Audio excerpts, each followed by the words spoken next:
So, I think Thud. Yeah, continue. Go ahead. I was just going to say that I want to try to keep This Person Killed the Franchise as a running gag at the podcast because it's very funny to me. It's really good.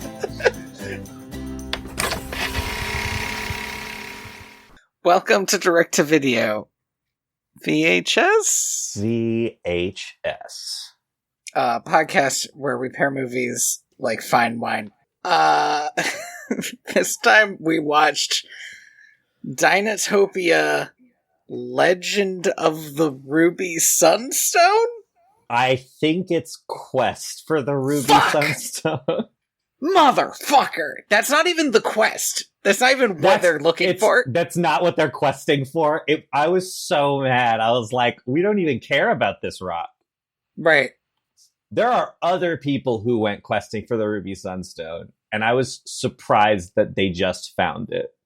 Dinotopia. Sorry, I cannot. I didn't write down any of these people's names. Oh, okay, not even Kex? Not even Kex. I wrote down Kex's name because it's fucking dumb. Kex Bradley. Kex Bradley. Yeah, with a name like that, I wouldn't want to adopt you either, kid. Get dunked on. God, this is the most unadoptable kid. I love that at the beginning of this movie, because we start this movie in this like just conventional fictional orphanage. Right. Very like Uncharted style orphanage. And he goes up to this other little kid and he's like, adults want to adopt kids like you. They don't want to adopt kids like me. And I was like, you're right. Accurate. This movie, I mean, to sort of give away my final thoughts on the movie, it fucking sucks how 2005 this movie is. Yeah, it's... And when it started, I was like, this movie is, like, fine. It's not good, but it's pretty mid. And as it went on, I was like, this is making every mistake that I've seen every animated movie that came out at this time make. And it's... Down to the like weird like boys are like this and girls are like this stuff. Wild, super unnecessary, and totally forced at every time they do it. It's entirely nonsensical. I couldn't keep up with it. I need to open up my notes. All right, okay. Dinotopia, the quest of the Ruby Sunstone. Mm-hmm. Quest for the Ruby Sunstone. Yeah, it's important because it's such a good title, Andy. I have to stress that it is. I'm looking at IMDb, and apparently the title is Dinotopia: Quest for the Ruby Sunstone, the movie. Yeah. Well, I as I was looking into this movie, I came across the Dinotopia Wikipedia, Wikia, and it said that this was like. Specifically, the live-action miniseries was, like, popular. And after that, they were like, shit, we gotta do a follow-up. And so I think that's why this is called The Movie at the end, because it's like, this one's not a miniseries, this one's a movie. I guess, but it is still... That does make it its second subtitle, which is obviously a crime. Yeah, that's too much. Dinotopia the movie wouldn't be great, but it would be fine. But the thing is if I was watching live action Dinotopia and they were like, the movie's coming out and it was this, I'd be pissed. I'd be furious. It's wild. This can't have anything to do with the live action TV show, which I remember watching as a kid, but I don't remember anything about it. Yeah, same. Except when they started talking about sunstones, I was like, shit, I think sunstones are important for some reason. Yeah, because it's their batteries. Yeah. Like, they explain it in this movie. It is both their battery and also somehow it protects them from the world. Absorbs radio waves and satellite signals, and you would think that would mean that it would actually leave like a big dark spot on everybody's satellite signals. Correct. That is what it would do.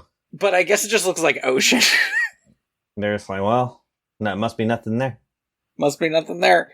Like, So- you would send people to investigate something that looked that weird. Yeah. You'd be like, I don't know, is there like a giant magnet there or something? This could be scientifically important. And it is scientifically important because it's fucking dinosaurs. It's talking dinosaurs, except for some of them which don't. So, some of them are just animals. We're not going to get into it. It's fucked up. Well, So, and I hate okay. to be this. Yeah. I hate to be this guy. Mm-hmm. But pterodons are not dinosaurs, so I'm okay with those not talking. But there's also, anything they ride doesn't talk. Yeah. Which includes a big old triceratops creature, and I was like, there's a little one of those that does talk. What's wrong with this one? It was fucked up, Andy. Yeah, no, it's such a weird movie. Okay, so yeah. we open. But honest to God, not weird enough. Sorry, continue. We open. No, yeah. Real quick, the director of this movie it is like a longtime kids show director, which makes sense. You know, he's done a lot of Care Bears, a lot of like Tonka Truck, Bob the Builder. It's the vibe stuff, for sure. But also notably did The Land Before Time 14. Ooh, the good one. The good, yeah. Well, I don't know about that, but I believe it was the last one. I believe it's the last one. Oh, the one that killed the franchise. I see. Yeah. I think it was, honestly, man, I think it was time and maybe like a meteor in the Yucatan that killed that franchise. that franchise was not long for this earth, and yet it persisted. So we open in this orphanage, and this is where we meet Kex. Kex Bradley. His name is, we only learn later when he actually lands on Dinotopia. Yeah, he introduces himself as Kex Bradley. Is running away from the orphanage because he wants to go see the world. Because he knows he will not be adopted. He will never be adopted. Which turns out to be true by the end of this movie. The idea of him being adopted is never brought up. No. Which is hilarious to me, because it's like they didn't want to pay off their setup for some reason. It's just odd. I think the movie's trying to be like, well, now his family is the island of Dinotopia. Right. This kid needs a parent. This kid needs somebody to tell him, don't do that, you're grounded. I mean, he's gonna stay with Diedrich Baker. I just kind of wish that they'd locked it in a bit. The guy runs an orphanage anyway, so... Right? I know. It's insane. So he runs away from the orphanage. This is a pretty smooth breakout. I would have expected orphanages to be a little tighter locked down. It goes so well. I would also like to mention, like, my first thought was, like, when we're panning across, I was like, oh, these backgrounds look okay. And the backgrounds continue to look pretty okay. The character design is fucking garbage in this movie. This kid, he has such a look. His proportions are whack. His proportions are really weird, and it sucks when he's standing next to the girl. Mila, who looks like a human girl. Mara. Yeah, Mara, who looks like a normal human woman. Child. and they're supposed to have, the sort of like romantic tension. Nah. And it doesn't fly, and part of it is that he looks so fucking weird. He looks like a triangle. Like his baggy ass pants and jacket just give him this like triangular look that nothing else and no other human being in this movie looks like this. It's weird. The other thing I would love to mention is that it's been so long since we got an extreme sports movie, Andy. Oh yeah, this kid is skating up a storm. And I was honestly willing to indulge it at the beginning of this movie. I was like, I'll allow it. It's 2005. Tony Hawk just landed the 900. And by the end of this movie, I was like, oh my god. Oh my god. I was, this kid has a CD player right? That he like plugs in to his ears whenever he's about to do his extreme sports. And like, I don't know. I remember CD players. Those things were like, if you maybe it's gonna maybe skip I just like a motherfucker. Yeah, maybe I just had a shit CD player, but like that thing's gonna be skipping and jostled around. You think the Orphan has a good CD player? Come on. All right, it's what I'm saying. And so he got it for Christmas in one of those like stockings. I would like a CD player, and they gave him a bunch of socks and a $5 CD player. So he skates his way to a boat, and then he just gets on. It was wild to me that his first thought is to go down to the docks, but he does. And I think we're supposed to think he's kind of cool for doing this. And here's the thing. This is what Paddington the Bear did. And I was like, as this was happening, as he had stowed away in a lifeboat, I was like, this is exactly like Paddington Bear. Man, he came from darkest Peru. But he crash landed on the Dinotopia of the modern era. He did. The UK. There's a huge storm. I thought this was wild to me. I thought the whole boat was going to go. I thought this was going to be like a Titanic situation. But no, the boat seems to be fine. Do you know what I enjoyed about this huge storm? He watches all the big manly men like trying to make sure that all the boxes weren't gonna, all the cargo wasn't gonna like tip the ship over, and then unrelated, he looks over to the hinge that's holding the lifeboat on, and then it breaks, and I was like, that seems unlikely. I don't know why it happened right now. He was like, oh no, it's a movie. I know what's going to happen next. Foreshadowing is a literary process. So his lifeboat breaks off, and he immediately starts screaming for help, which hilarious. Good. I mean, yes, he should, but way too late. They're not going to hear him over the storm and whatever sounds are on the ship. But like, also like, he was a stowaway, and you would think that he wouldn't want to scream for help. I would honestly take a moment before I made the decision. He made the right choice. It doesn't help. Yeah, it's entirely pointless because he's already gone. Like the boats, him and the boat are just going opposite directions at this point. And then we just kind of smash cut to him being on the beach, but I don't understand how he ended up so far away from the boat.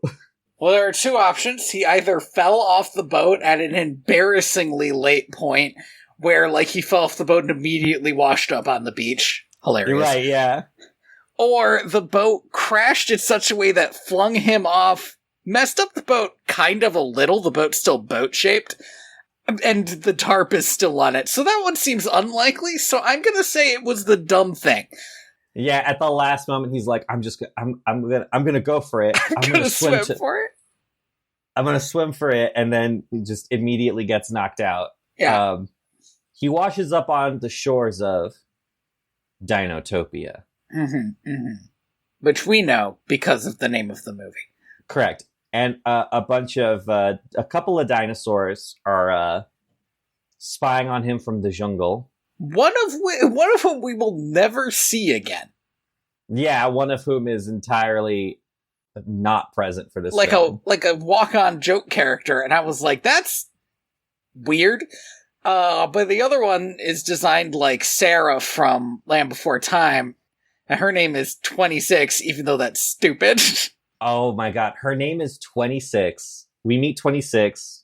Voiced by the impeccable Alyssa Milano. The casting in this movie is insane. Okay, so there is really good cast. It's like there's only one miss. It's a big miss. They got a bunch of people to do maybe their worst performance I've ever heard. Correct. Some of them do okay, but like it took me a while to realize Wayne Knight was in this movie because he is giving nothing. He is like doing like a speakeasy performance. Same with Michael Clark Duncan, who doesn't sound like the way he normally does. He doesn't have the gravitas. He just sounds like he's chatting. And Diedrich Bader, who kind of sounds like he recorded this in a bathroom. Yeah, he has a bit of an echo. He's like, whatever.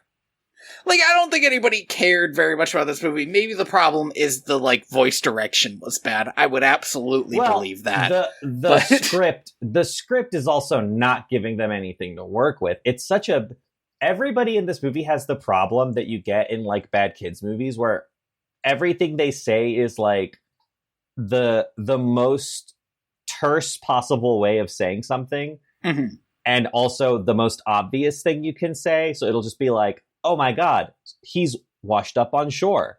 And it's like, yeah, we know. Yeah. But also that doesn't give us any insight into your character if we're all just walking around describing things. So for some reason, 26 likes Cax Bradley. And it looks like she's flirting with him a little bit, which was weird. Yeah, I was also fully expecting, like, dinosaur-human romance or something. She's just, like, on board with, like, this is my new friend Cax Bradley. And he's giving her nothing. Like, like, there's no reason to be friends with this guy because he's like, I'm such a loner, and I'm so cool. And, like, whatever, asshole. Fine, go be a loner and cool somewhere else. Why don't you stay alone on this beach with dinosaurs, idiot? He sees their dinosaurs. He freaks out, and we get, I think, the only joke in this movie that I thought was really funny. This was when I was still willing to, like, give the movie the benefit of the doubt, and I was like, okay, movie. Right, because 26 tells the dinosaur that we'll never see again, I'm thinking it's a tall thing, Shanice. You're just too much girl for most guys. Yeah, because she's a taller dinosaur. That's funny. That's really good. We'll never have humor in this movie again. We will never have good humor in this movie again. We have a couple dinosaurs who I would classify as like a Pain and Panic or a Maleficent's Goons style. Just kind of bumbling, and they provide theoretically a lot of the comedy in this movie, and it's not going. It's nothing. And again, despite the fact that their voice actors are theoretically able to, like, deliver some comedy. Right, yeah. What is it? It's Kathy Griffin and Wayne Knight. Yeah. Like, two of the best to ever do it. If you're gonna get two people to be your, like, evil henchmen. Yeah. But they're and you might be right, it might be that the script is giving them nothing to do. Like, nothing funny to do, but they are giving it very little. It's too bad taste that tastes bad together. So I would have thought that with the introduction of dinosaurs, we wouldn't need the extreme sports anymore. I was wrong. But no, his extreme sports is a sign, a metaphor for his modern technological ways. Putting wheels on a board is too rad. Too sick. The most shoehorned conceit that I'm fairly certain is like exactly the conceit of that miniseries. Is that like whenever a new person washes up here, they have to come to terms with the fact that, like, they don't have technology in the same way. But there's no depth to it here. It's just like when he meets this girl, Mara or whatever. She's like, I can't believe you outsiders. Bleh. Look at this board with wheels on it. Look at this modern trash. How dare you? Look at these baggy jeans and this CD player. If you'll excuse me, I'm gonna go use my battery-powered elevator. Yeah. My dinosaur-powered transportation system. This is the thing that this movie kind of refuses to make sense of, is that there is a lot of technology in Dinotopia, and it's powered by magic rocks, which, alright, fine, that's cool. Sure. But just because it's powered by magic rocks doesn't make it not technology anymore. Yeah, correct. Well, and then like I get like because her whole thing is she's a natural I feel like these people made like one of those weird like, well, she's a naturalist, she cares about nature, she wants to preserve nature, but Right. that doesn't mean that you hate, like how do I say this, scientists who study climate change aren't telling people that we need to go back to the Stone Age. Right. That's not, they just are like, maybe we could stop destroying nature. Maybe we could stop destroying nature quite so much. So, sum the fuck how. Even though Mara is like, fuck you, I don't like you, go away. Sum the fuck how 26 is like, let's let Kex stay with us! And Mara's like, okay, fine. Like, folds immediately. Now, this is something that I assume there's a lot of lore on in the Dinotopia books. Mm-hmm. I would classify 26 as essentially Mara's sister, right? But it's a different thing. She is, like, bonded to Mara's dad like a Wookiee life debt, but with dinosaurs. And her name is 26 because that was her egg number before she hatched. This is insane. Yeah. All the eggs in this orphanage are eggs that have either rolled out of a nest, which is not. You could put it back. So actually, this is actually. I want to pause just before we get to the orphanage because we're introduced very briefly to the two villainous comedic characters. We sure are. And their job, Wade Knight's like an ankylosaur of some kind, and what does the other one look like to you? It's I don't know, another dinosaur, a taller one. Yeah, a taller, like a hadrosaur, but not. The proportions of all the dinosaurs in this movie are so fucked that like I don't. That when we see the T-Rex in this movie, I genuinely made like a sound because it was so nasty. They're so weird in a way that I'm almost impressed by because they're weird in a different way from every other way I've seen a weird animated dinosaur. Right, yeah. Like we are all familiar with the IMDb. I would love to rate Dinotopia Quest for the Ruby Sunstone 1 star. I have to sign in. Nah, never mind. I'm good. So, they don't want you rating bombing Dinotopia. They need me to tie my social security number to that rating, and I don't need to do that. I don't need the world. I don't need the U.S. government to know I've seen this movie. So, good thing we're not recording this. So. Their names are Roga and Thud. That's all I wanted to get out there. Roga and Thud. Roga and Thud. They are dung scoopers. Yeah. Like janitors, but for the outside. And I was like, what the fuck? Are dinosaurs just shitting? Just out here?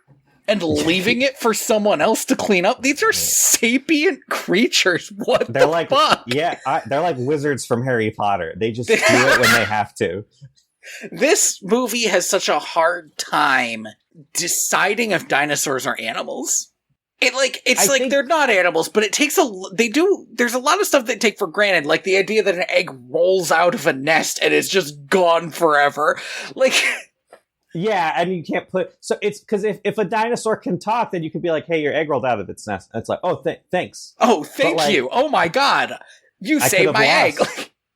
Yeah, I'm in a Wookiee life debt to you now. We're bonded. Yes. But I think in the miniseries, they are just animals, right?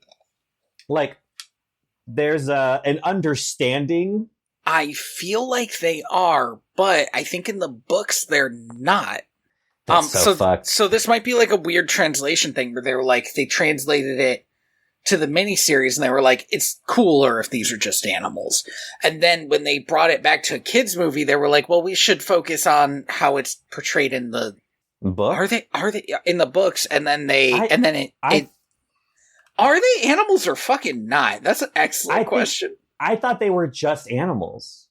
No, they are. They are sapient. They are sapient. Okay, yeah. Because I thought in the miniseries they were just like, oh, like there's like a telepathic almost understanding. But maybe I'm wrong. Maybe the You might be miniseries wrong. they also talk. I honestly, Andy, I watched this and I was like, I'm kind of curious to watch that miniseries again. You know, a fucking sorry, it's crazy to me because David Thewlis is in it, who's a very prominent British actor. He's the villain, but also, and this is such a wild thing, the guy from Prison Break is in it. Nice. Is he the main? He's the like the nerdy kid. Oh, he's like interesting. The nerdy kid. There is a I looked up Dinotopia and for some reason just went to images instead of like looking at anything. And there's like a raptor dressed as a knight, and this was a good book series actually. Yeah, dog. I don't know if these are at all readable, but like this is a really fun concept. The illustrations are so good. I think they're. It's one of those things where I think those books are a little wordy for kids. But the just looking at the pictures, you're like, this is sick. Immediately, it's like super cool. And none of that is in this animated film. No, I mean, when you look at these pictures, these are beautiful. And to be fair, translating these at all to an animated film would be hard. But I found a still from the miniseries, and this dinosaur is definitely having a conversation with this human. Yeah, they're like talking in a library. Yeah. Okay. Anyway, the point is, yeah, they're sapient. So. Why are there shit shovelers on Dinotopia? That's fucked up. That's not okay. Also, side note, like smaller thing, we were told multiple times this is a simple society. This is like a simple, down to earth. Is it capitalist? Like, is it a capitalist society? These dinosaurs need these jobs? Why? Sorry, I'm just having such a great time going through these original illustrations. They're so good. Oh, there's a saber-toothed mountain, so it's not just dinosaurs. Because like some of these are like they're like in these like Greco-Roman buildings. Yes, and some of them look to me like Middle Eastern inspired too. Yeah, very Orientalist. Yeah, I want this Dinotopia pop-up book like so bad now. How many of them are there? There's 4 books. No, that's literally impossible. I think the Dinotopia books are like kind of like Animorphs. Aren't there like 1 million of them? Well, hold on. The original books, there are only 4, and then afterwards, you get the like other authors writing books in the series. See. Interesting. Wow, 2 of them by Alan Dean Foster, noted Alan Dean Foster, the author of the Transformers book of the movie, which I read as a child. That's such a drag on Alan Dean Foster, who's genuinely a good science fiction author, but my first exposure to him was he wrote Transformers, the book of the movie. The book of the movie. Oh, he wrote the final Dinotopia, so maybe it was bad. Killed the franchise. I love the idea of if you're the last person to work on something, that you're the murderer. And yeah. Not just like that, 23 Dinotopia books is enough. Right, yeah, like do we really need more? Oh man. It's such a weird franchise, right? Because yeah. The first Dinotopia book comes out like right before Jurassic Park, like right before, and so it's like the perfect time because the dinosaur zeitgeist is like just beginning. Andy, I know we just talked about Alan Dean Foster, but I have to talk about this other guy, Scott Cianin. Yeah, he's the first person to work on these books besides the original guy. James Gurney, I think is his name. He wrote the Jurassic Park tie-in novels? No. Jurassic Park Adventures. Yeah. What? He also wrote, what is this? Dinoverse? This guy has written a lot of what I would call, like, weird shit that might be good, but just, like, tie-ins to other stuff. He wrote Kim Possible books. He wrote Kim Possible books, Silent Hill books, Charmed. Oh my god. Even Stevens. The Stevens Get Even. That's such a bad title, man. I'm gonna assume that was the title they legally made him have. And then he also wrote comic books, but he wrote like 2, 3, 4, 5, 6 Silent Hill comic books. Yep. I love it. This guy has had the wildest career. Yes, I would love to go to your official website, please. No, it's gone. Damn it. Ah, what a shame. He's also written D&D books. Yeah, it looks like he did a lot of D&D tie-ins, so which makes sense if he does, like, media tie-ins generally. He passed away in 2014. What a real one. He was a real one. You need people like this, just writing absolute, like, wild stuff. Yeah. Wildcats, CATS, covert action teams. Did he do Wildcats too? Shit, man, this guy. This guy worked on everything. It's crazy. Good for him. Got to make a living. Anyway, this orphanage. This is the hatchery. I think in the original, I'm pretty sure the hatchery is just all dinosaurs when they lay eggs put their eggs in the hatchery where they're cared for, and so they can just do whatever they want. So it's kind of a bit communal. Right? This concept makes more sense to me because it means that, yeah, there isn't a nest that they had fallen out of. Right, but in this, the hatchery is just any eggs that are lost and then found, I assume. But by someone else. I need to also point something out because it would irritate me later. There is, I would call like a nursemaid who works at the hatchery. Yeah. She doesn't get any lines. And a bunch of children.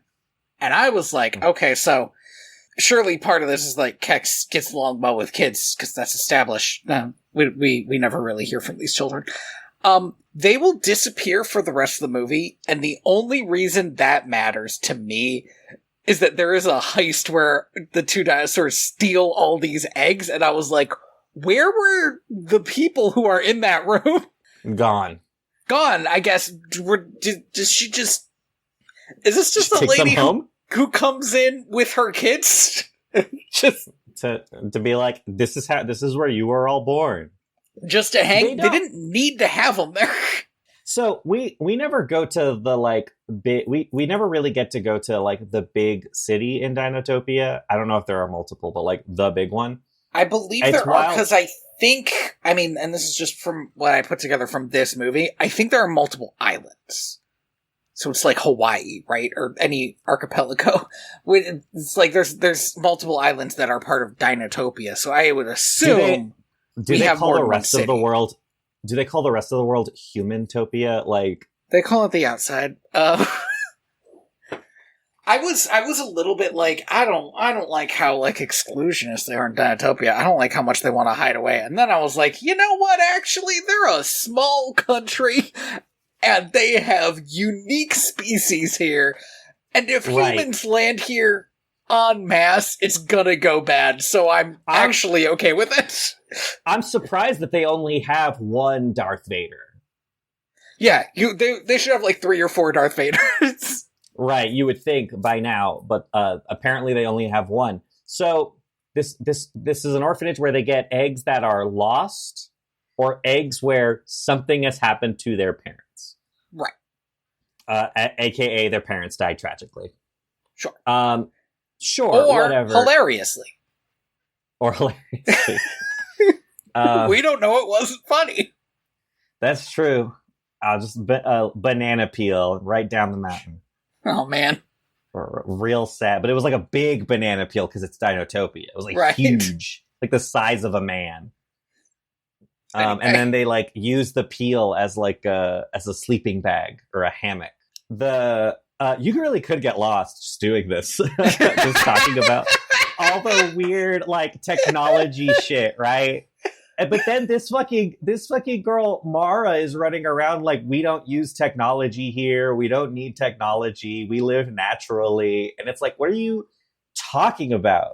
The act of riding a dinosaur is technology. Right. And this is the main problem is that Mara doesn't have a character besides the idea that she doesn't like technology. And it's like, that's nothing. It's literally nothing. And Kex doesn't have very much of a character except that he likes skateboarding. And these two are like the leads of the movie. Sometimes 26 is the lead of the movie, but they're not the protagonist, right? Because 26 is the protagonist. Yeah, I think because that's 26 fair. Gets the wildest advice that I've ever heard in a movie. She gets yes, she does. We'll get to that. So we meet Diedrich Bader. He's Mara's dad. He's given a really muted performance. Meanwhile, these other dinguses. I never got to the point that I was trying to make. Yes. All of the eggs in the hatchery are numbered, like 1 to 999. And this is why 26 is called 26, because she was the 26th egg, and fucking Jack, or whatever the fuck the dad's name is, Diedrich Bader. It is like Jack or John. It's like John. The most normal name. John is like, I just got so used to calling you 26 that I didn't give you a real name. Yeah. Which is like, yeah, this is my child, baby. I just could never, we just got so used to calling it baby. We never gave it a real name. What are you talking about? What do you mean? I don't know if Dinotopia has laws. They clearly don't have enough, because that's a crime. They have judges. They gotta have laws. You can't let people just go around calling dinosaurs numbers. You can't do it. I don't know, man. They're bonded. What's the law gonna do? They're bonded. Yeah. So these other dinguses, the comic relief villainous ones, Roga and Thud. Sure, they're digging. They are digging for treasure because they stole a map. Why would this map exist? It turns out to be a map to the most evil guy in the history of Dinotopia. They don't know this. They dig around. They find a big ruby gem. This is the titular ruby sunstone. This is the titular ruby sunstone. Interspersed with this, we find out that, like, the other sunstones are, like, on the blink. And one of the dinosaurs is like, the last time this happened, it's because somebody found the ruby sunstone. This was Albagon.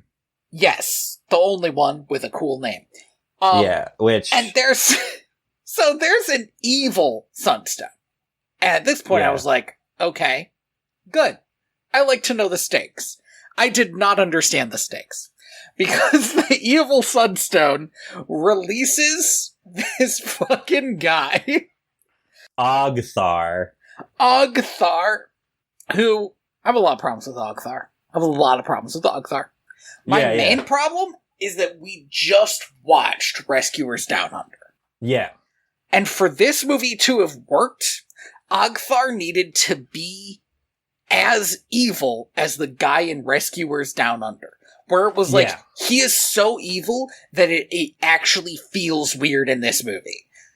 But I feel like that's what would make it feel like tangible. Yeah, this guy's really a threat to Dinotopia. He is so against everything in it. He's so far away from anything in it. But I was like, cool, a dead guy. He's not a dead guy. He's an immortal. He does not explain how deep this immortality goes. The Ruby Sunstone gave him immortality and lets him power a lot of evil technology. I don't know how it's different from non-evil technology, except for how he uses it. I think the fact that they have, like, guns on them is I mean, yes, that makes inherently these are war machines. That's bad. But he also does have, like, a Triceratops power armor, like he is Darth Vader. Yeah, it's kind of wild. His thing, and I find this very confusing, I don't know if this is based on a real character in one of the books or what. His thing is that he hates Dinotopia so much, presumably because of its lack of technology, and because he just finds dinosaurs gross. Or is racist against them. I think he's just racist. And so he was excited when he found this Ruby Sunstone that would give him real technology, and he used it to try to take over Dinotopia, which is weird because I don't know why he wouldn't just leave if he hates it so fucking much. And his own crew that he crash landed on the island with tied him up because they knew they couldn't kill him and entombed him alive. Because they were like, no, actually, we're down to live here in Dinotopia. We're tired of being pirates or whatever the fuck they were prior to this. And you know what? That's a good story. I want to see that movie. That sounds cool. It is pretty sick that they just put him into, like, a stone coffin. Like radiation, they were like, this is a problem for the future. This is a problem for the future. They should have put some of those radiation signs up, actually. That's like ancient evil man. This is not a place of honor. Yeah. Arthur is voiced by Malcolm McDowell, who, in keeping with the theme, giving such a lack of a performance that I didn't know it was him. I was genuinely shocked. He doesn't even really sound lame. British. Yeah, it's odd. I don't.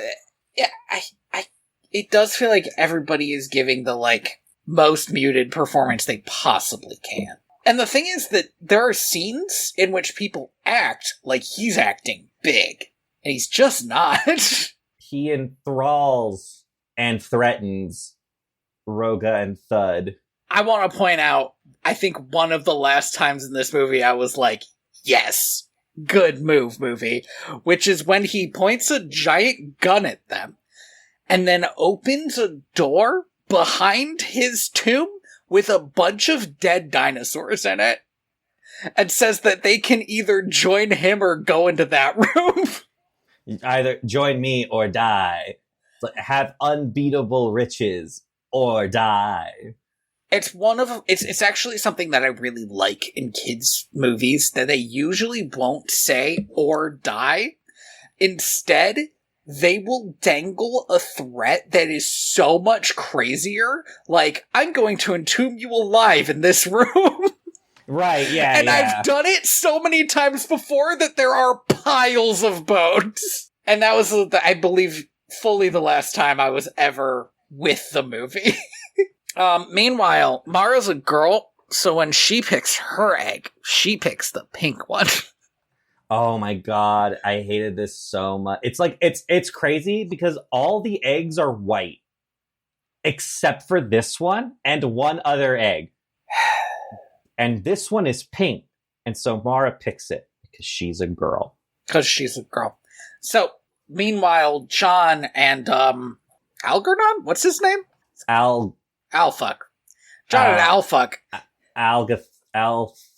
Albagon. I assume that's Roman. It sounds kind of Roman. They ride these Triceratops to go do an emergency meeting. The Triceratops, again, don't talk. It fucked me up. Yeah, they're not even like, we're to Albagon. Yeah. And 26 is left in charge, which she does not take seriously, I guess. Although, like, well, I mean, what would that mean? Yeah, it's like, they're all, like, fucking 12-year-olds. Right. Also, why the fuck does John need to go? John's a nobody. I mean, John has an important job, but it's actually way more important that he stays and does his job than go to this meeting. Right. About the mechanics of Sunstones. Instead, him and this old-ass dinosaur are just like, well, I guess I'll be gone from this movie. It's crazy that we're just not going to see them again for like 45 minutes. Yeah, and they'll show up occasionally to like be like, we think that because the Sunstones are going out, it means this evil man is back. Okay. Oh no, the volcano is going off. Oh no, the volcano is the adults in this movie are fully useless. And it makes the movie feel, it makes Dinotopia, the world, feel really unlived in. Cause it's just these three kids.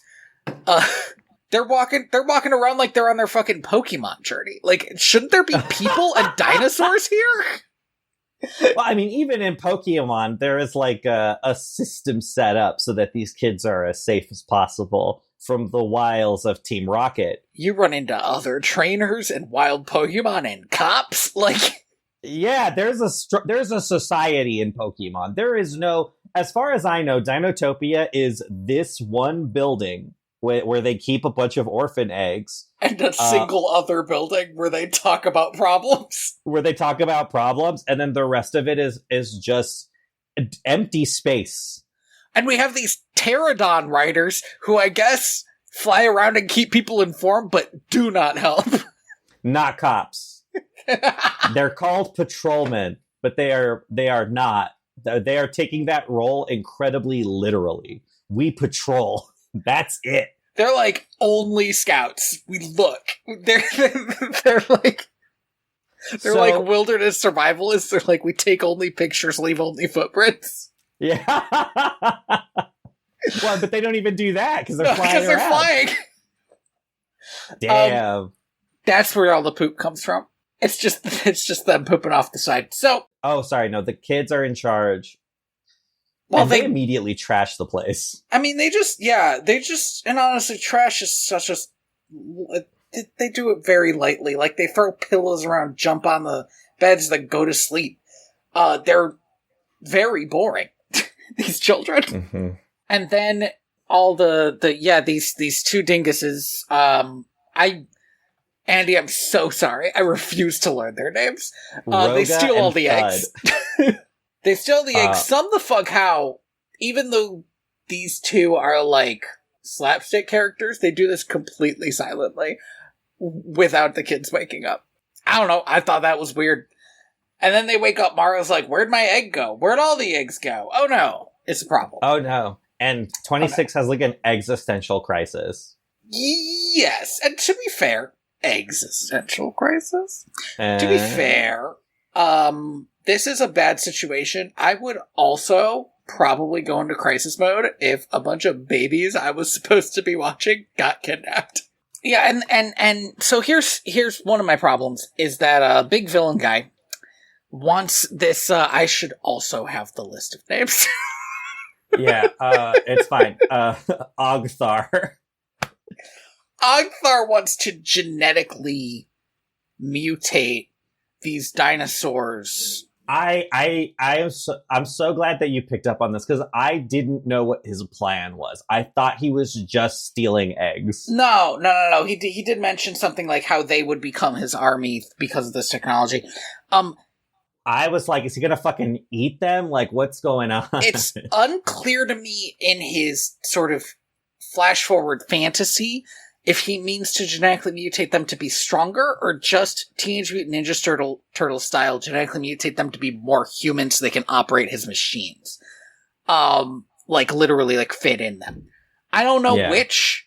And it turns out later that these machines can't even take a dinosaur in a straight fight, so what's the fucking point, Othgar? That is true. This is what he wants, and the problem is that this is so obviously not going to happen that it immediately lowers the stakes. Like, I'm like, they're not gonna have a mutated, he's not gonna mutate all these dinosaur eggs. So something else has to happen, and whatever else that happens will probably just be saving the dinosaur eggs. You know, there's not even a bit where I'm like, oh, what if? Because it's just not. Well, one of the eggs falls off of the cart while they're being chased. Andy, do you want to guess the exact moment when I went from thinking this movie was pretty mediocre but perfectly watchable to thinking this movie is absolutely awful and nobody should watch it? So here's the thing: is I assume it's at about the same point that I decided to put this movie into 1.25 speed. Taking a page out of my book. Yeah, I think it's right around that time. I don't know how to say this in a way that isn't hurtful. I fucking hate Jamie Kennedy. I don't think he's been good in anything he's been in. I find him supremely annoying. And even if he was a saint and the best human being on the planet, it would be too soon if I didn't hear him in a movie again. Because he sucks so bad. And in particular, in this role, sucks the worst. I was like, this is a perfectly mediocre film, and he sucked even all of the neutrality out of it. Yeah, absolutely he does. Not the worst extant Kennedy. So, This is true. This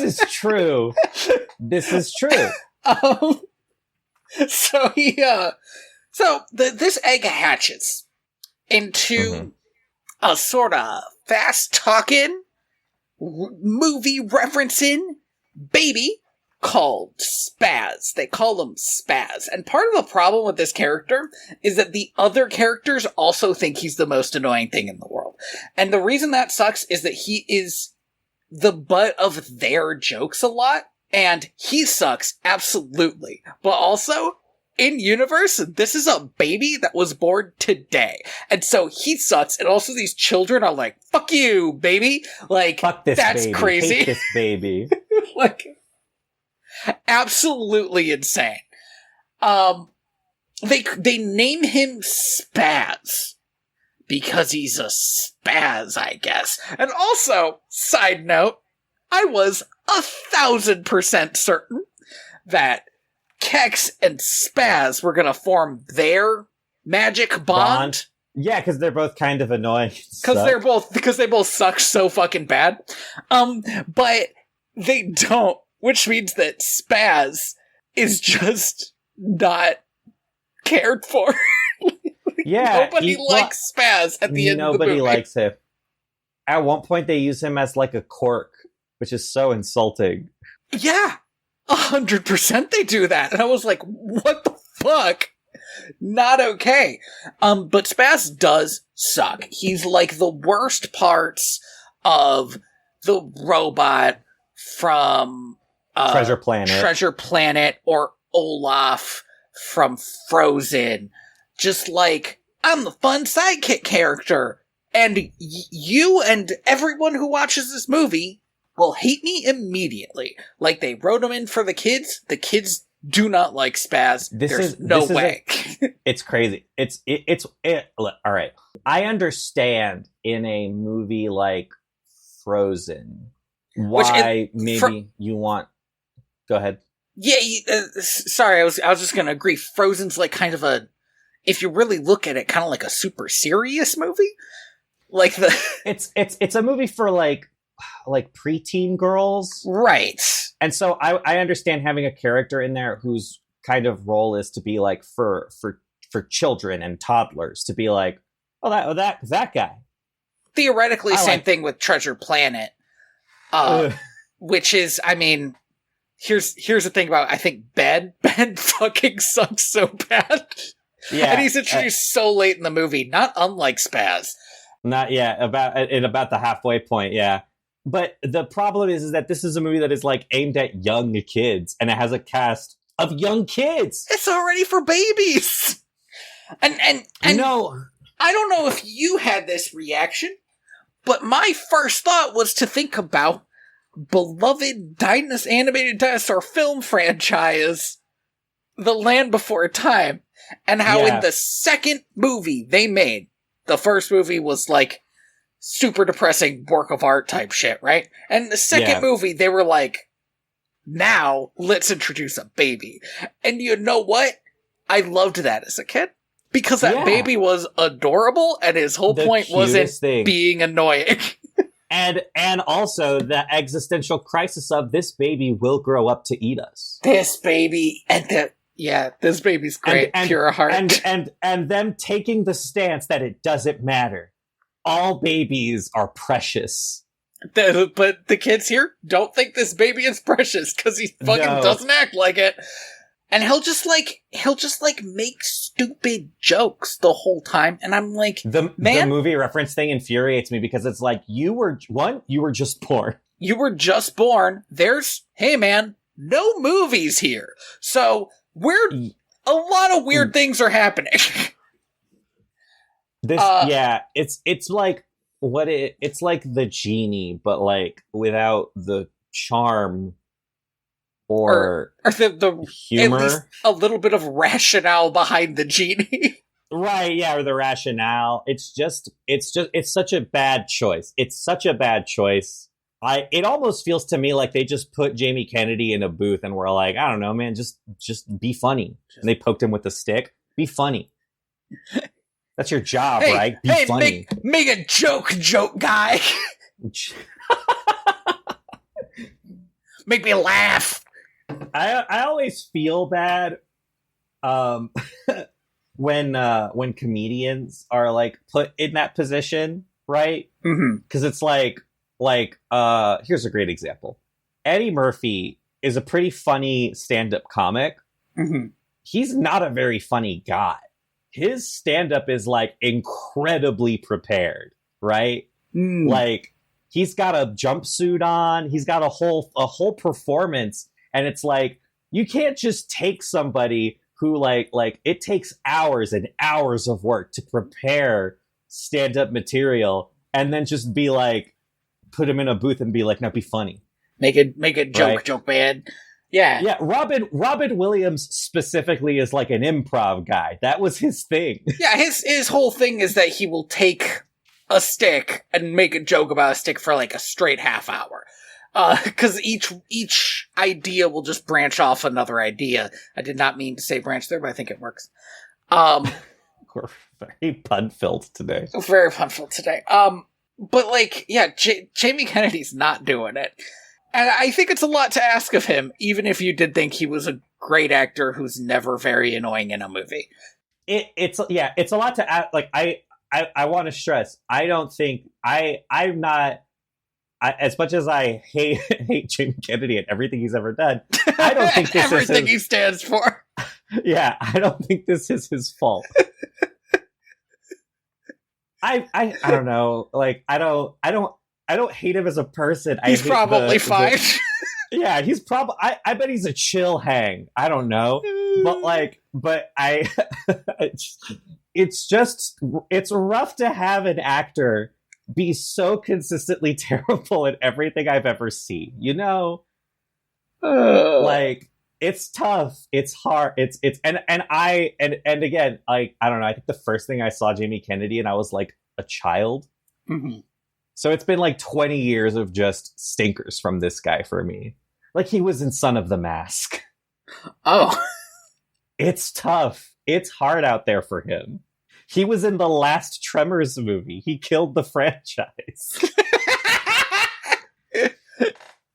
Rogan said they're running across a bridge on their way back to the evil lair, and the bridge gets attacked by a T-Rex. And they make it across. Everything's fine, but the T-Rex gets a little splinter in his tooth. And they destroy the bridge in doing this. And they destroy the bridge. Yeah. And it looks gnarly. The splinter in the tooth, I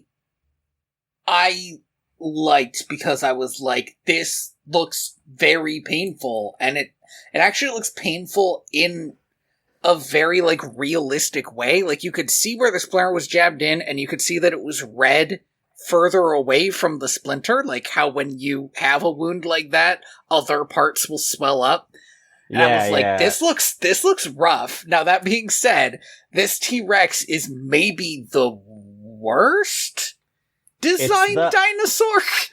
It is the ugliest looking thing. He is gangly.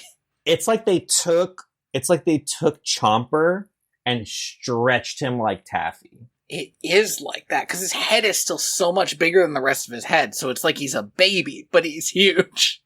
He's huge. He's huge. So they the kids catch up. They're like, ah, damn, there's a bridge. Kex has the wildest idea that makes no sense, which is he's like, if we had a bunch of dynamite, we could blow up the canyon and walk across. And this is one of my biggest problems with this movie, is it will try to do, like, ideological arguments on the basis that this is a normal thing for a kid who likes video games or something to say. Because Mara's like, don't you care about anything? Like, we wouldn't blow this up. And it's like, why are we even arguing about this? You don't have dynamite. Like, what are we doing? This is the dumbest hypothetical. But then Mara's like, I'm going to show you how we do it natural styles or whatever. And they go and they get an iguanodon's skin that it has shedded. No basis in fact, but whatever. No, but like theoretically it could happen, right? I was like, I mean, I don't know. Well, I think the shedding of skin, it has like that's specific to like a certain like evolutionary line as far as we know. I don't know if there is a way to prove it or disprove it. But as Ryan North stated when he wrote the the Savage Land comics with Squirrel Girl, these are dinosaurs which have continued to evolve for millions of years. So any way that they're different from dinosaurs that we know could be millions of years of evolution. Think about that. Yeah. I do love that excuse. So yeah, it's really good. It's a full dinosaur skin. The idea, whether or not this is a possible thing for a creature that big to do, it's secondary to the idea that you could fit this much weight in it without it completely tearing apart. Their idea is we're gonna inflate it like a balloon. Yep, hot air balloon specifically. Like a hot air balloon, and that's technology. This is true. But it's technology that you can get as soon as you get fire. I was so mad because but fire is technology, Tony. Fire is technology. You're right. That's the thing, is that like we as like one of the defining traits of human beings is that we use machines, simple or otherwise, like to manipulate nature, to use it as a force for our ends. It is right. Like that's what makes us like Andy, different from so many other animals on the planet. I cannot and will not defend this movie's idea that somehow this is nature. I was so mad about it the whole movie. It's such a stupid place to put a character, and it makes me even angrier because it's like, well, she cares about nature because she's a girl, and it's like, I care about nature.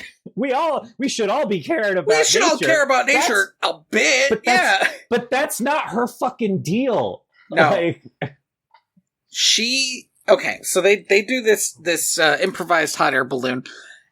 It goes disastrously wrong. As far as cartoon physics goes, it went okay. They smack into that T-Rex from earlier, like bonk his head and start floating off. And now he's mad and he's chasing them.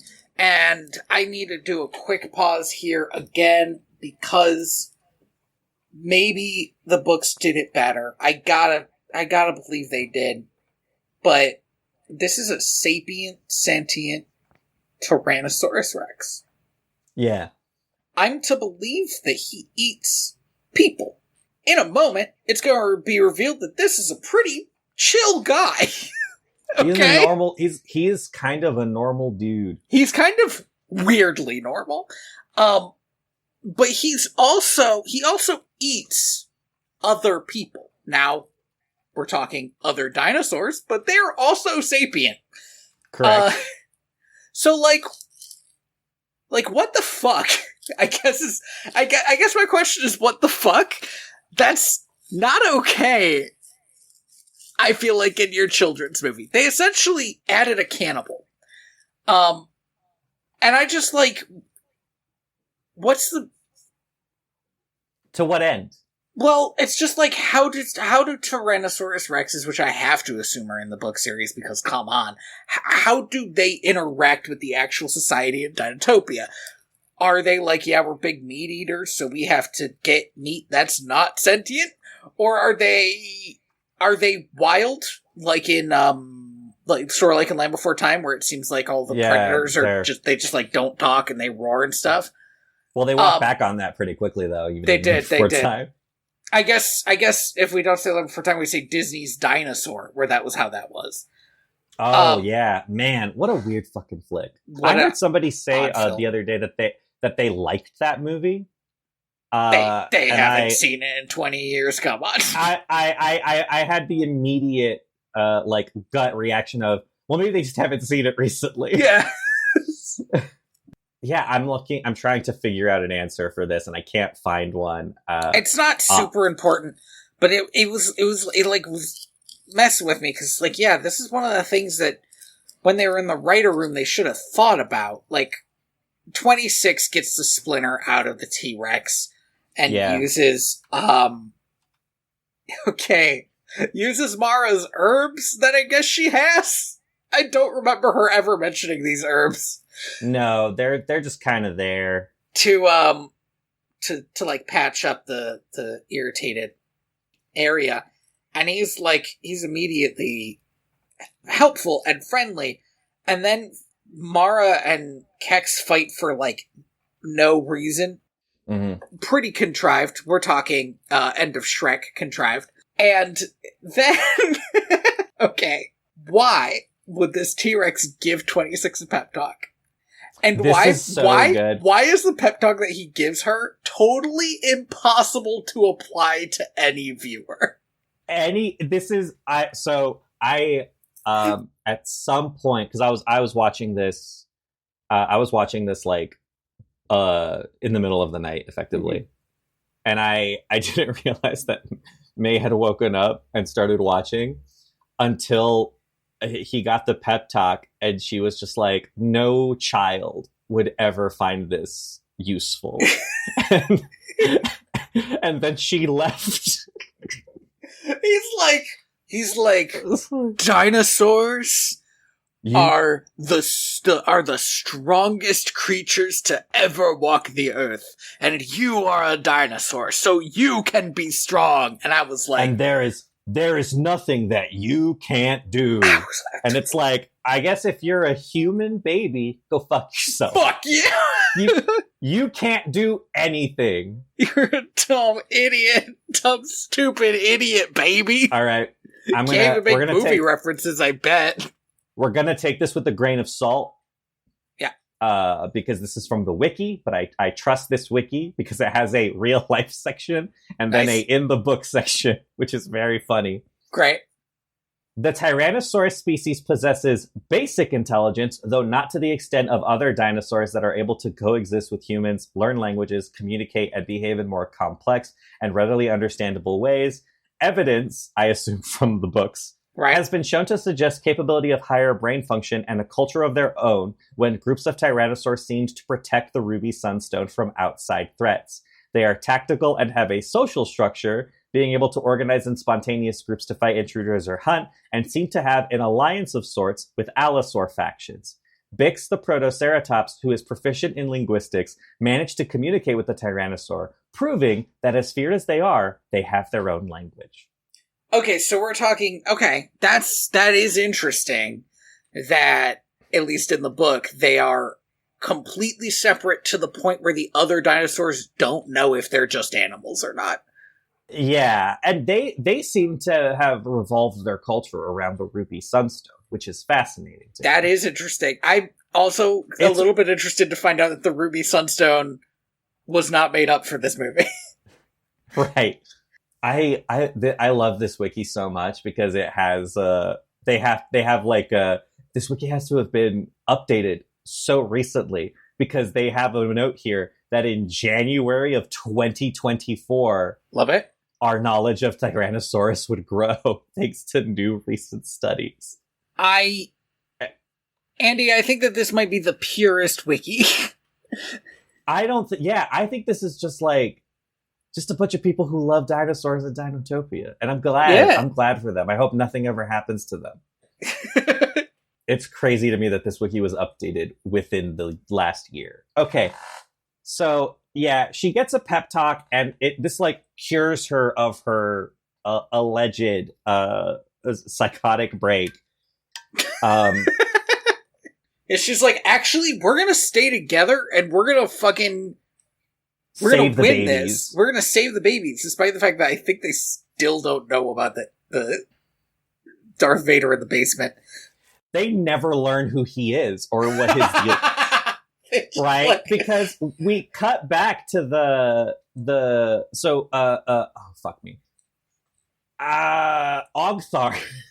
Ogthar gives his life story to Roga and Thud, and then Albagon tells John and the others it's been 100 years. Nobody tells these kids. And at no point do these kids ever realize what's going on, and they just win. They just beat him, and I'm like, it really adds to the like lack of threat and focus that this movie has. They follow the eggs that go to this volcano. They go under the volcano. There are these dinosaur robots. These are also from the book, I believe. That means that probably this villain's from the book, and that they've watered him down a lot. They're called strutters, I think. Yes, they're going to be used as an invasion tactic by Ogthar and his genetically modified super soldiers. Yes, by Ogthar and his super soldiers, yes. And he's going to go modify the super soldiers. The good news is, it seems to take a while to irradiate these eggs enough to turn them into super soldiers. Right. So they have some time to argue about the best way to get in there, and it's obviously jump in the war machines, even though they should not jump in the war machines. I feel like I'm like, obviously you get in the war machines, but these kids should not be getting in the war machines. Kex is immediately like... 26 is like, can you drive one of these? And Kex is like, yeah, I can. Bullshit, Kex, you're fucking 12. You're not... There's no way you're forklift certified. That thing's got 4 levers and 6 pedals. He like presses buttons, a screen comes up with a foreign language on it. He's like, oh yeah, now I got this. Like, do you, Kex? Yeah, do you know how to read this? So I think Mara at this point says something along the lines of like, these things were made for evil. And Kex is like, yeah. Nah, Kex is his response is so funny. He says something like, I hear what you're saying. But listen, what else are we gonna do? I mean, yeah, what else are you gonna do? And her ideology folds under the pressure of like real life problems really fast, because she just climbs in. It's because it's not an ideology. Yeah. So I don't really remember how this works. I think the annoying dinosaur... Oh, yeah. Spaz. Spaz drives the T-Rex one in, makes a terrible joke, and the villain goes to murder him, which, fair. Meanwhile, for some the fuck how, the other 2 kids have gotten their big Triceratops walker in there, and have loaded the eggs in. Like, that's how quick it is. These eggs are like, let's say a little bit bigger than a laptop, right? And spherical. So we're talking big eggs, and they're just like moving, I guess. We don't even see where they would go with the Triceratops. It does not appear to be able to carry eggs, but we're just fine, whatever. They kind of cave in everything around the villain, and then they leave, and 26 is like, I'm gonna go destroy the Sunstone in the volcano like Frodo Baggins. She says the Frodo Baggins thing. She loves those books. She loves those books. She loves those books. They washed up on Dinotopia in a perfectly hermetically sealed box. Yeah, like the final book in Series of Unfortunate Events. Could you imagine how fucking cool Lord of the Rings would be if they had dinosaurs too? Yeah, they got dragons. That's not the same. I remember a child explaining this to me so clearly. Yeah. why dinosaurs are cool and dragons aren't, and they were like, dinosaurs used to be real. I mean, he's not wrong. And I was like, oh shit. This kid's living in the year 5000. He's like, dragons were never real. Dinosaurs used to be real. And I was like, oh my God. So Ogthar gets into his super war machine, which is not a dinosaur. It's a scorpion for some reason. It's a scorpion. It's got a drill tail. It's got scissor claws, and he like delegs the Triceratops. I think he says like, I've turned you into a tri-legged tops. Yeah, this is nothing, my man. You got to do better. He then goes and decides to attack 26 instead because she's got the ruby sunstone. And he sends the other two after the eggs, which is like, do you want those eggs to be lost, man? Come on. Yeah, like. Also, no. How are they still? This is one of my problems. I was like, how are you guys still following him? He's losing to children, and he threatened to kill you. Just leave. This is an excellent time to bounce. Well, and they end up really getting the short end of the stick here because they end up getting tricked into falling into a pit of quicksand. And I genuinely thought that they were just going to be left there to die. It looked like the kids were gonna murder them. Like, it looked like after they shoved them in the quicksand, they were gonna leave them. And I was like, interesting tone shift, movie. Fascinating choice. But no, they drop a tree on them so that they can hold on to it and not die. Which is, I think, a cruel and unusual punishment.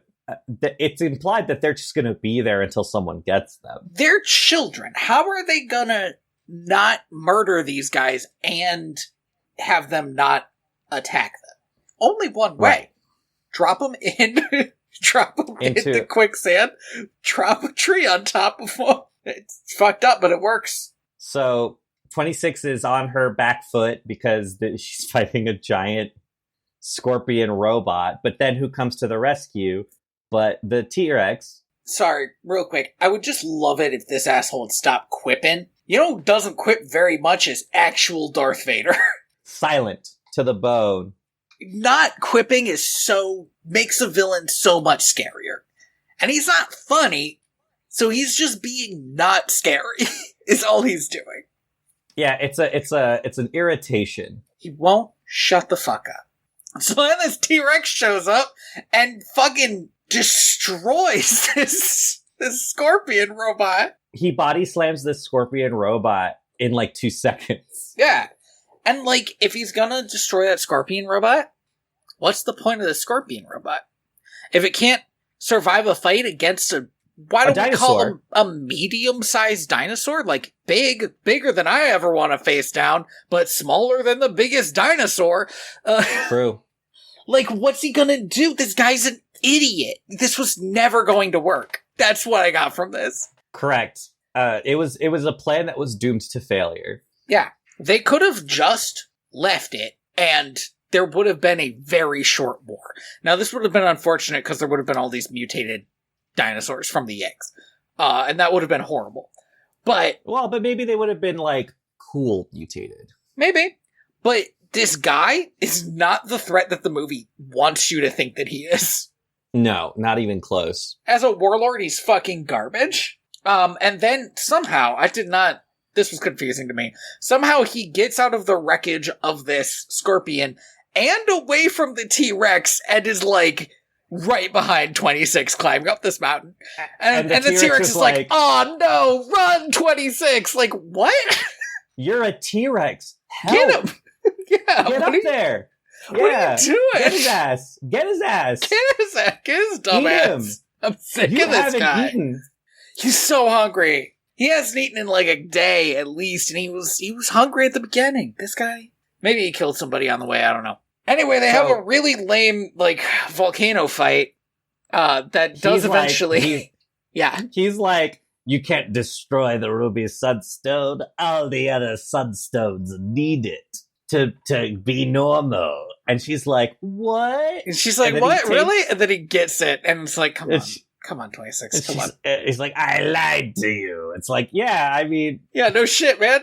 What I did like how immediately after that she just fucking tackles him. This is kind of great how they're just rolling around, just demeaning the most base level. Like, we're not even fighting. We're just kind of hugging each other and rolling around in the dirt. And then they both fall into the volcano, but John, who is on a pterodon, flies into the volcano. Carjack. Sorry, John. Went. One of the scouts comes back and is like, "We saw the children running to the volcano." And he's like, "And we didn't do anything about it. Do shit." And John's like, "Well," and he jumps out of the pterodon like, "Let's go." He carjacks one of these pterodons. Like, I gotta go save my daughter. And 26. And my other... Oh, wait, sorry. My daughter and Mara. And my daughter and Mara. My daughter and my wife's daughter, I guess. And my wife's daughter, yeah. My wife put all the work in to giving birth to Mara. I put all the work into giving birth to 26. It's not completely wrong. It's a bit of a fucked up thing to say. So he swoops down, grabs 26 as she falls in the volcano. Fine, whatever. Ogthar does a pretty neat trick. This is sick. I thought this was so cool. He's got the ruby sunstone, and and his armor just closes up over him as he lands into the lava.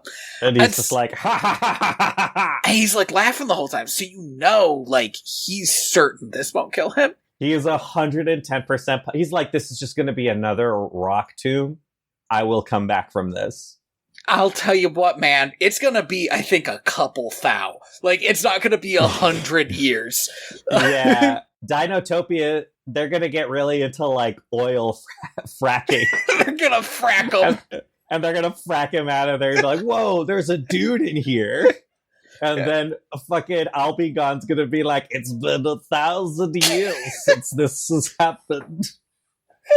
I just like the idea of him, waking up in 10,000 years or something, looking around like, I'm gonna conquer Dinotopia, and it's like, even less likely now. Like, everybody has a pet evil robot or whatever. Yeah. I can't do shit. Oh, man. And this movie's over. Like, it just kind of ends. It ends with, again, Kex gets his own egg because he has earned it. Oh, that's right. And he gets a blue egg. And he gets a blue egg because he's a boy. So he doesn't pick Spaz. It's not even a question. Everyone, it's wild to me how disrespected this literal baby dinosaur is. This little baby. And I mean, cards on the table. He sucks. Like, he sucks. Yeah. I feel like you could find this dinosaur's parents pretty quickly. Because somebody made him this way. I forgot that, because it wasn't the way I picked up at the time, because I didn't know that he was going to be a character. This character is introduced as a fart joke. I don't know if you recall this. His egg farts. That's the joke. I don't remember this. That's bananas. Yeah, and it's like, that should have been a big warning sign. That's the movie. Yeah, what'd you think, Andy? I think that this movie sucked. It was 70 minutes, and that was a blessing. Yeah. Oh, it felt like a long 70 minutes, though, I'll tell you what.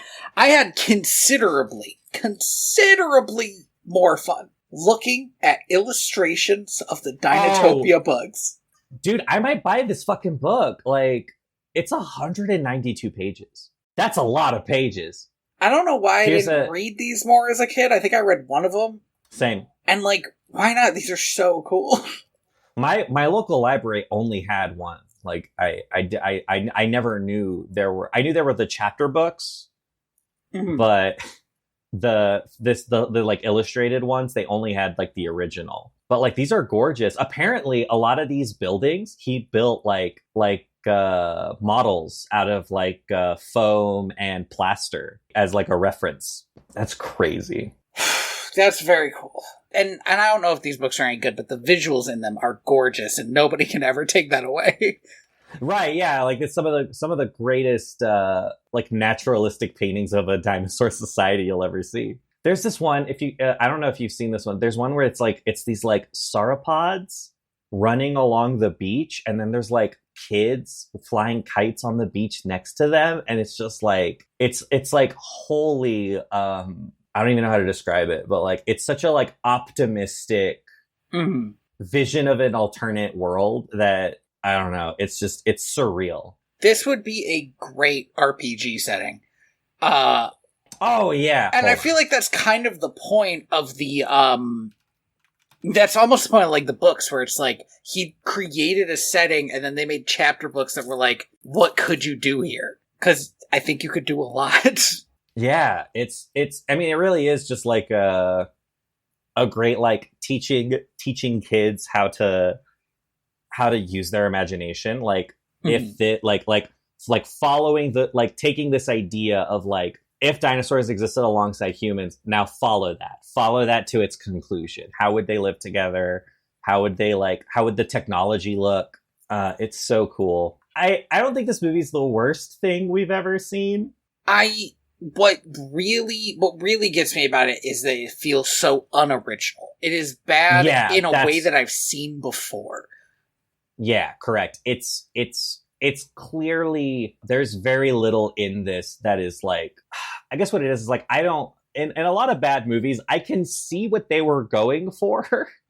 You know? And in this, it's like it feels like a cash grab. It feels like the miniseries just ended. Let's do one last like direct to video, like get some money out of it before it's out, you know? Man, sorry. I'm looking at the guy who wrote this movie. James Gurney is credited as a writer. I refuse to believe he touched this movie at all, other than he provided them with the idea of Dinotopia. Right. But this other guy, Sean Roche II, he wrote for the Police Academy animated series. There was a Police Academy animated series?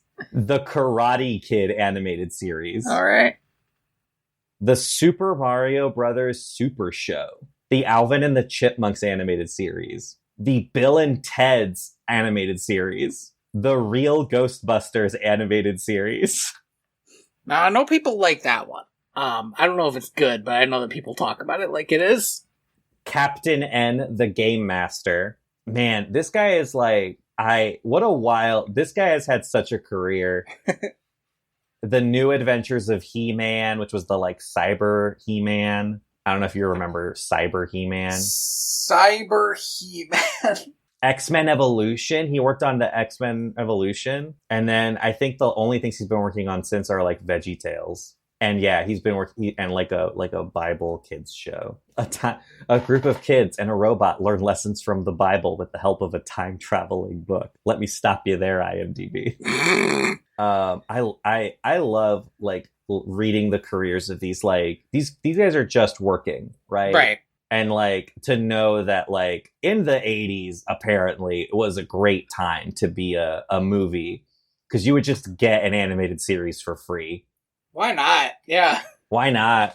Fuck it. What a time. Thank you for listening to Direct to Video VHS. I have been your host, Tony Robusto.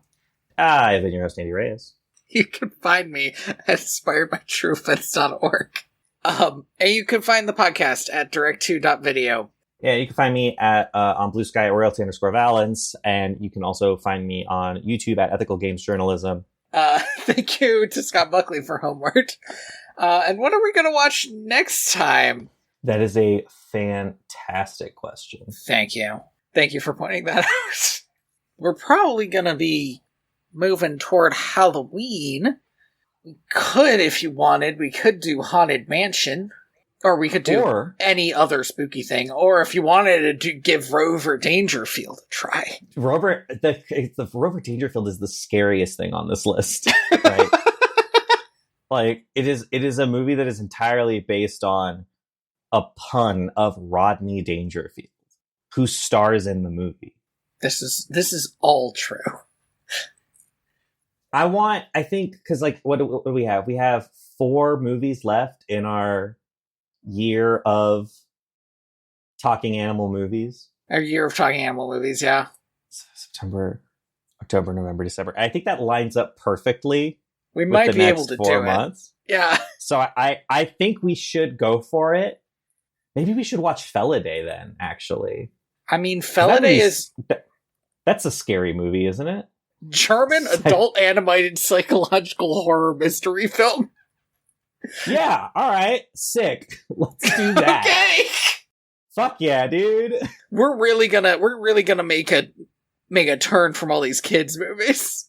I am genuinely so excited about this. All right. I would, if we hadn't already watched The Aristocats, by the way.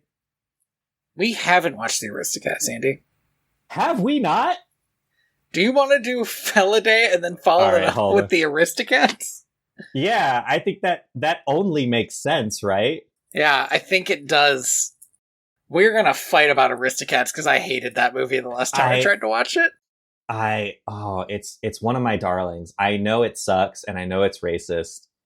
If you want to hear Tigger doing a racist impression, The Aristocats is the movie for you. I didn't want to hear that. I loved it. I loved it as a kid. But yeah, I don't think I could defend it. Yeah, let's do that. Let's do Felidae and then The Aristocats. That sounds awesome. What a nightmare.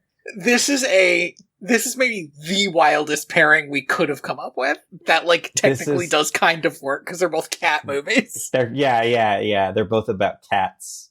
I mean, is there another cat movie that would be like Oliver and Company? That's one of those weird Disney movies, right? I think I like Felidae and Aristocats. I think it's such a choice. It is. It's such a choice. And I like the idea of doing Felidae because it's like, ooh, it's spooky season, and then following that up with Aristocats. It's the cats, yeah, and welcome to fall. I think Aristocats has fall vibes. Yeah, more than it has other vibes. You got your PSL and your Aristocats? All right, yeah, I'm so excited for this. Excited for this. Good, I'm glad. So next time, we're definitely going to watch Felidae. Yeah, yes. But German animated horror mystery film for adults. For grown-ups. This movie is your daddy's Aristocats. Don't watch it with your child. Watch it with your father. Don't watch it. Yeah, watch it with your father. I don't think my dad would like this movie. I remember I was watching Star Wars and my dad was in the living room. And he just looked at it and he went, "That's not real." And then he left. And that was his whole criticism. Felidae also ain't real. And he has said this. This is the thing that my dad says whenever he just doesn't want to watch a movie. Is he'll just be like, "Well, that's not real," or "It wouldn't happen that way." That's another one that he'll throw out. Because that's what he said about Captain America. He was like, "It wouldn't happen that way," and then he left. It was like, I don't think that was the question. You could just go. You could just go. You don't have to throw in a pithy 2 cents there. It wouldn't happen that way. That's delightful. All right. I mean, I think he's right. It wouldn't. Yeah, but Captain America fights a skull man. Yeah, that's the least of the movie's concerns. He drives a bomb. I don't think that's how bombs work, Andy. What? He drives a bomb? Yeah, that's how he ends up in the ice at the end. He drives that bomb. The giant plane bomb. Yeah, and he can't land it, or you just gotta drive it into the ocean, I guess. He just drives it into the North Atlantic. Yeah. Yeah. That movie. I think that movie rules. But I am the ghost of John Smith. Here in Dinotopia, we ride our dinosaurs backwards.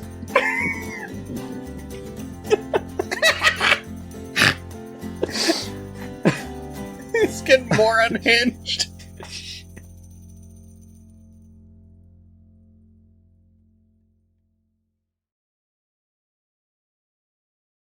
This will translate to audio very well. Okay. Right. My camera was not plugged in. There we go. Oh, what is this? I didn't tell it to do this. This will not translate to audio very well. How do I turn that off? I don't know. It's your camera, man. None. Change background. Perfect. Okay. So I got my hands on. Oh I don't my know god! if you can see this. I got my hands on a couple of friends of ours bought just like a giant box of DVDs. Huh? And they were like, well, we've already went through and picked out the ones we want. Would you guys like to take the rest? And I was like, yeah, we were like, yeah, sure, why not? And so I got my hands on The Jungle Book 2. Cursed. The Little Mermaid 2. Also cursed. Bambi 2. Mm-hmm. The Fox and the Hound 2. We actually got two copies of... We got two copies of this one. Home on the Range, Pocahontas 2, Lady and the Tramp 2, and Beauty and the Beast, Belle's Magical World. Now, I think all of these are garbage. But I checked, and all of them have DVD games. Oh no. And so I will be sending these to you. Because May won't let me keep them. You talked to me the last time we recorded about the wanting to do DVD game stuff. It just seems like a fun idea to me because they're like... I 110% agree. So many of them are just trivia. But but it's fine because it's just like it's and like some of these, like this Bambi 2 is like, it's like a deluxe edition. Nice. It's got like a sleeve. It's got 2 DVDs in it and shit. It's got a sticker on it that where Scott Mantz says it's great. I mean, I gotta listen to Scott on this, I guess. I don't know if I do. Anyway, I just wanted to let you know that at some point I will be I will be delivering unto you a cursed tome of direct to DVD sequels of Disney movies.